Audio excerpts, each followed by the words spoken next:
Y en aquella conferencia para pastores de nuevas iglesias, en algún momento, una de las personas recursos, como parte de la dinámica de su conferencia, le preguntó qué ustedes le dicen a la gente para invitarles a la iglesia. Cuando ustedes les invitan a venir a su iglesia, ¿qué cosas usted le dice a esas personas nuevas?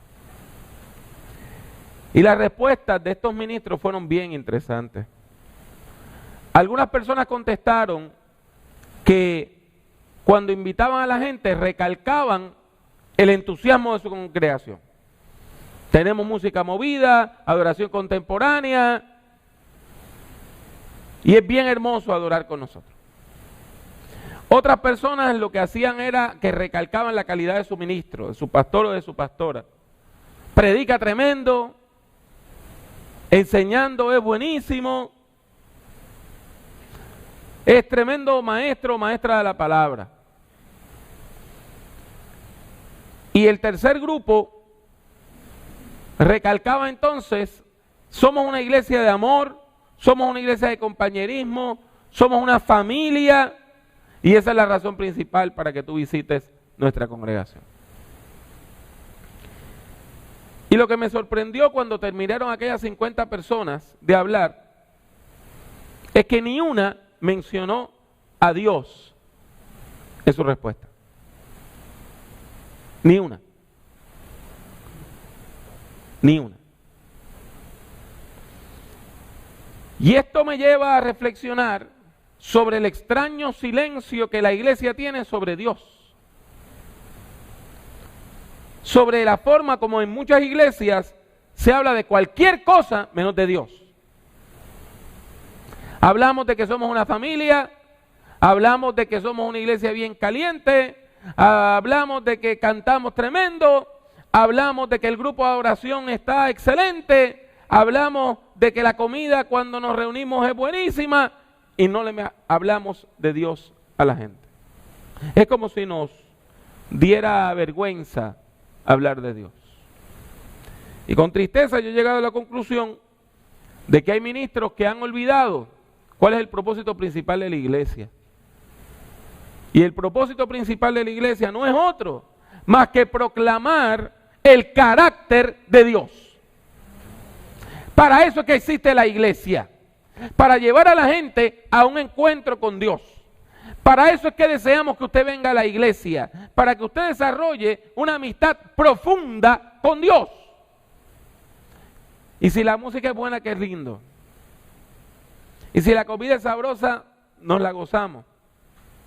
Y si tenemos buena relación y química y compañerismo los unos con los otros, eso siempre es una bendición. Pero Dios tiene que estar al centro. Y la experiencia de buscar de Dios tiene que estar al centro de nuestra experiencia cristiana. ¿Quién es Dios? ¿Cómo es el carácter de Dios? ¿Qué cosas son importantes para Dios? ¿Qué cosas son agradables a Dios? ¿Qué cosas son desagradables a Dios? ¿Cómo es que Dios se relaciona con la humanidad? Esos son los temas centrales de la iglesia. Quizá podamos comprender un poquito mejor este concepto si comparamos nuestra relación con Dios a nuestra relación con los demás. Cuando usted conoce a alguien, usted puede dar testimonio de su carácter, ¿verdad que sí? Y si alguien le dice, mire, ese sobrino suyo es un ladrón, usted le puede decir con toda fe, usted está completamente equivocado, usted no conoce a mi sobrino, él es otro tipo de persona, porque usted conoce su carácter.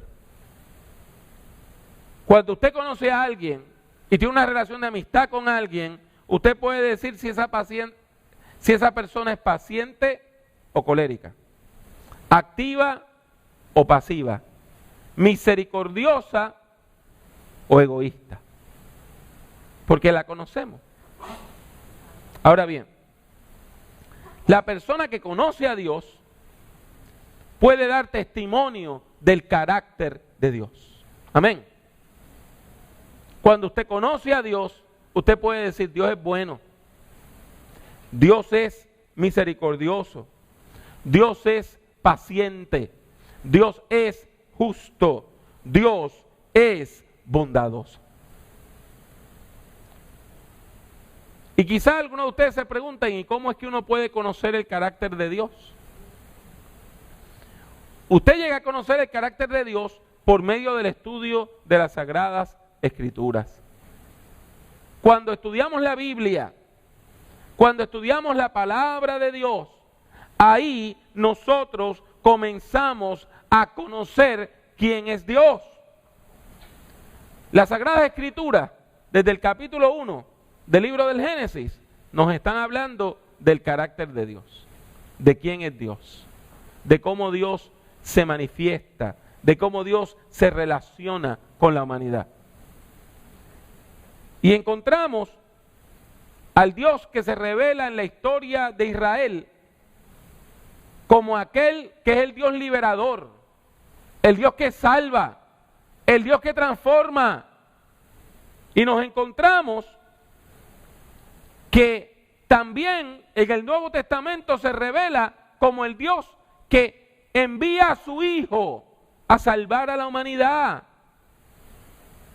Quizá el texto que revela el carácter de Dios con más claridad en toda la Biblia sea Juan 3:16. Juan 3:16 dice: de tal manera amó Dios al mundo que ha dado a su Hijo unigénito, para que todo aquel que en Él cree no se pierda, sino que tenga vida eterna. No se pierda, sino que tenga vida eterna. ¿Qué nos dice entonces Juan 3:16? Juan 3:16 nos habla elocuentemente sobre el carácter de Dios. Nos revela el carácter de Dios. Nos habla de un Dios de amor, de un Dios que ama tanto, de tal manera que desea salvar a la humanidad. Esto es muy similar al mensaje que aparece en Primera de Juan, capítulo 4, versículo 8, que dice: Dios es amor. Pero también Juan 3:16 nos revela a Dios como aquel Dios misericordioso. Cuando la humanidad estaba perdida, cuando la humanidad estaba en su pecado, cuando los seres humanos nos habíamos extraviado y andábamos más lejos de Dios, ahí es que Dios se place en desarrollar un plan para salvar a la humanidad. ¿Y por qué lo hace? Porque nos ama, porque tiene compasión de nosotros, porque tiene misericordia. La humanidad se encuentra esclavizada por las fuerzas de la maldad, del pecado y de la muerte. Y Dios desea liberarnos de esa carga. En tercer lugar, Juan 3:16 nos revela a Dios como el Dios de la vida. El Dios de la vida. Aquel que se revela en el ministerio, la muerte, la pasión y la resurrección de Jesucristo. Es el Dios que desea salvarnos y desea que la salvación sea integral. Una salvación de cuerpo, de mente y de espíritu. Dios no desea que usted muera emocionalmente. Y Dios no desea que usted muera espiritualmente. Dios desea transformarle en el nombre de Jesucristo. Eso es lo que Dios desea hacer. Todo eso está en este corto versículo de Juan 3:16. Todo eso, todas esas ideas sobre Dios, toda esa revelación sobre Dios está en este corto versículo. Y todo eso es suficiente para que usted y yo comencemos a meditar sobre el carácter divino. Sin embargo, hay otra metáfora o comparación que yo quiero traer ante su consideración esta mañana. Y es que cuando usted lee Juan 3:16, usted se da cuenta que Dios es el misionero por excelencia. Dios es el Dios misionero. ¿Y a qué yo me refiero con eso? Como le dije, desde el primer capítulo de la Biblia, usted ve cómo Dios está tratando de salvar a la humanidad perdida. Usted ve cómo Dios desea salvar a la humanidad de la influencia de las fuerzas del pecado y de la muerte. Usted ve cómo Dios desea liberarle a usted y liberarme a mí de las fuerzas malignas que nos llevan a la destrucción, tanto de nosotros mismos como de los demás. Y vamos a hablar clarito de qué es el pecado. El pecado es ese impulso que le lleva a usted a destruirse usted mismo y a destruir a los demás. Eso es el pecado. Que usted, sabiendo que algo es malo, no solamente lo hace, sino que busca que otras personas lo hagan. Eso es el pecado. Esa es la maldad. Ese es el pecado. Me lleva a destruirme a mí y a los míos. Porque eso es lo que hace el pecado. El pecado te lleva a destruir sin razón. Y cuando vivimos presos del pecado, le hacemos daño a todo el mundo que amamos. A todo el mundo que amamos. Pero la buena noticia es que Dios desea salvarnos de eso. Dios desea liberarnos de eso. Y Dios no ha mandado a nadie más. Dios ha venido Él mismo en Cristo Jesús a liberarnos, a liberarnos, a liberarnos de esta maldad. De manera que usted pueda vivir con provecho en el mundo sin el deseo de matarse a usted, de destruirse a usted y de matar y de destruir a los demás. Es importante que entendamos que Dios ha tomado el primer paso. Ya Dios tomó el primer paso.